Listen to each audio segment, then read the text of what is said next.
23 തദ്ദേശ വാർഡുകളിലേക്ക് മറ്റന്നാൾ നടക്കാനിരിക്കുന്ന ഉപതെരഞ്ഞെടുപ്പിന് ഒരുക്കങ്ങൾ പൂർത്തിയായെന്ന് സംസ്ഥാന തെരഞ്ഞെടുപ്പ് കമ്മീഷണർ. 10 ജില്ലകളിലായി ഒരു കോർപ്പറേഷൻ വാർഡിലും 4 നഗരസഭാ വാർഡുകളിലും 18 ഗ്രാമപഞ്ചായത്ത് വാർഡുകളിലുമാണ് ഉപതെരഞ്ഞെടുപ്പ്. ഈ മാസം 23-ന് വോട്ടെണ്ണും. സലീം മാലിക് തിരുവനന്തപുരത്ത് നിന്ന് വിവരങ്ങളുമായി ചേരുന്നുണ്ട്. സലീം, ഇതിൽ ഭരണത്തെ തന്നെ സ്വാധീനിക്കാവുന്ന തരത്തിൽ നിർണായകമായ തെരഞ്ഞെടുപ്പ് നടക്കുന്ന ഇടങ്ങൾ എവിടെയൊക്കെയാണ്?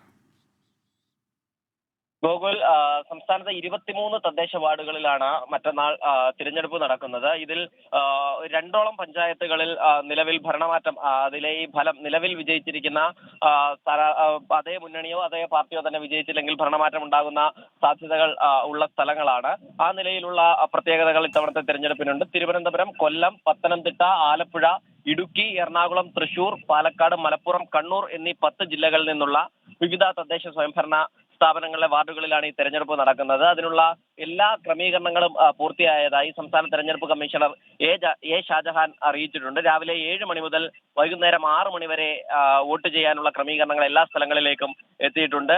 നിലവിൽ ഒരു കോർപ്പറേഷൻ വാർഡും 4 മുനിസിപ്പാലിറ്റി വാർഡും 18 ഗ്രാമപഞ്ചായത്ത് വാർഡുകളുമാണ് തെരഞ്ഞെടുപ്പിനായി ഉള്ളത്. ഇതിനായി 88 സ്ഥാനാർത്ഥികൾ ജനവിധി തേടുന്നുണ്ട്. അതിൽ 33 പേർ സ്ത്രീകളാണ്.